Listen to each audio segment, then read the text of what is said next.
जैसे प्रदोष के दिन प्रदोष काल में जलाया गया दीप, प्रज्वलित करा गया दीप 5 स्थान पर फल देता है। कितने स्थान पर फल देता है? 5 स्थान पर। आप में से कितने लोग हैं जो प्रदोष के दिन दीप लगाने मंदिर जाते हैं या शंकर जी के मंदिर पहुंचते हैं?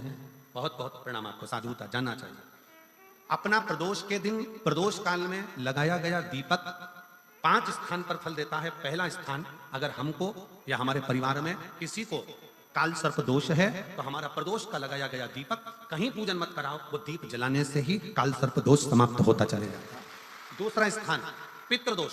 अगर किसी ने कह दिया कि तेरे घर में पितृदोष है, तेरे घर में, कई लोग बता देते हैं कि तुम्हारे घर में, कई माताएं पूछती हैं मेरे घर में बेटा नहीं, मेरे घर में 3 बेटी हो गई, 4 बेटी हो गई, 5 बेटी हो गई, बेटा नहीं है, बेटा नहीं, तो किसी ने कह दिया पितृदोष है। अब तुम शंकर जी की पूजन कर रहे हो, शंकर जी पे जल चढ़ा रहे हो, शिव की स्तुति कर रहे हो, तो किसी किसी के यहाँ 3 बेटियों के बाद, 4 बेटियों के बाद, एक माता ने तो लिखा है कि उसके यहाँ 2008 में उसके घर में लड़की ने जन्म लिया था, या 2008 में उसके घर में बच्चे ने जन्म लिया था, लड़की ने। उसके बाद फिर लड़की ने जन्म लिया और उसके बाद उसके घर में कोई पुत्र का योग नहीं बना। तब उसने प्रदोष के समय पर शाम को दिया लगाना प्रारंभ करा और 2008 में बच्ची जन्मी थी और अब 2024 में उसके घर में लड़के ने जन्म लिया। 2024 में उसके घर में पुत्र ने जन्म लिया, वो बेटी होगी यहाँ पर कहीं ना कहीं, जिसके घर में बेटे। पहले की लड़की हुई, फिर 2 जुड़वा लड़की हुई, जुड़वा लड़की में से एक लड़की शांत हो गई, फिर आखिरी में बच्ची के कारण संतान प्राप्ति का योग नहीं बना। आखिरी में उसने फिर पुनः भगवान शंकर के प्रदोष काल में दीप जलाना प्रारंभ कर। कहीं बेटी हो तो हाथ हिला सकती हैं, अगर कहीं बेटी हो। कितना कितना विचित्र कर्म है, जरा विचार करिएगा कि प्रदोष काल का लगाया गया दीपक, प्रदोष के दिन प्रदोष काल का जो दीपदान होता है वो सरल नहीं होता, वो सहज नहीं होता। 5 स्थान की पूर्ति करता है। पहला, जम के बोलो, पहला स्थान किस चीज के लिए? काल सर्पदोष के लिए। दूसरा, पितृदोष। कैसा भी तुम्हें कोई पितृदोष बता दे, कितना भी तुमसे कोई कह दे कि तेरे घर में पितृ का दोष है, तेरे घर में ये दोष है, अगर आप प्रदोष के दिन प्रदोष काल में अर्थात सूर्य अस्त के समय के 2:45 तक का जो समय होता है, 2 घंटे के समय का, उसके अंतर्गत अगर आप प्रदोष काल के समय में भगवान शंकर को दीप लगाने के लिए अगर पहुंचे हो तो वो आपको फल देगा ही, पितृदोष का निवारण होगा ही, चाहे तुम कुछ करो चाहे मत करो, और पितृ की शांति करा दे। दूसरे नंबर पर है पितृदोष। तीसरे नंबर पर है वास्तु दोष। हमारे घर का अब एक बहुत बहुत सावधानी से श्रवण करने वाला विषय है।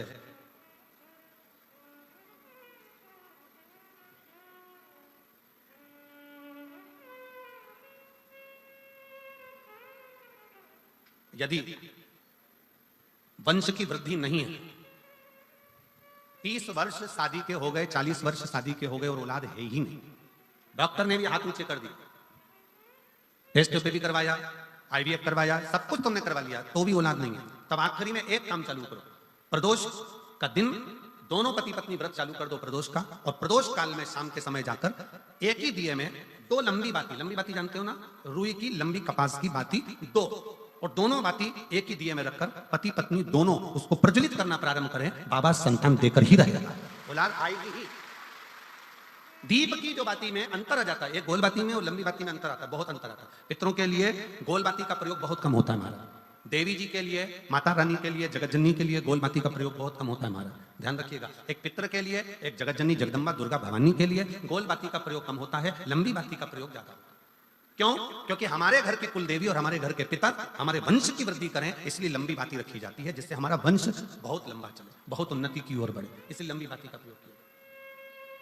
शिव महापुराण की कथा कहती है 5 जगह पर हमारा जलाया गया एक दीप जो प्रदोष के दिन प्रदोष काल में लगाया जाता है, 5 जगह पर भारी पड़ता है। पहले नंबर पर, जम के बोलते जाओ, काल सर्पदोष। दूसरे नंबर पर पितृदोष। तीसरे नंबर पर घर का वास्तु दोष। हमारे घर में कितना भी वास्तु दोष है, कोई ने कह दिया यहाँ बाथरूम नहीं बनना थी, यहाँ पर शौचालय नहीं बनना था, यहाँ सीढ़ी नहीं बनना थी, वो सीढ़ी वहां बनना थी, ये सीढ़ी वहां बनना थी। तुम पूरा घर तोड़वा के देख लो, उसके बाद में जैसा वास्तु वाले वैसा करा कर देख लो, उसके बाद भी तुमको शांति नहीं मिले तो समझ लेना कि तुम्हारे घर में वास्तु दोष तो तुमने दिखाकर समाप्त कर लिया, फिर भी वो समाप्त नहीं हो रहा, तो प्रदोष काल का लगाया गया प्रदोष के समय का दिया आखिरी में वास्तु दोष को भी समाप्त कर देता है और उसमें भी फल प्रदान करता है। काल सर्पदोष, पितृदोष, वास्तु दोष।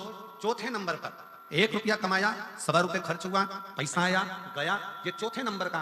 व्यापार में थोड़े दिन दुकान अच्छी चली, थोड़े दिन बैठ गए, थोड़े दिन काम चला, थोड़े दिन बैठ गए, गाड़ी चली, थोड़े दिन फिर बैठ गए, अर्थात हमारी फैक्ट्री थोड़े दिन चली फिर बैठ गए, कहीं ना कहीं तकलीफ, थोड़े दिन खाते थोड़े दिन रोते वाला चल रहा है। तो प्रदोष काल का, प्रदोष के समय का दिया इस दुख को समाप्त कर रेगुलर एक जैसी सांझी, एक जैसी लक्ष्मी की वृद्धि करते चले गए प्रदोष काल का। और 5वें नंबर का प्रदोष काल का दिया, प्रदोष समय का दिया, 5वें नंबर पर रोग का निवारण करना, रोग निवारण। ये 5 स्थान जो बताए गए हैं प्रदोष काल के दिन, प्रदोष के दिन दीप प्रज्वलन के।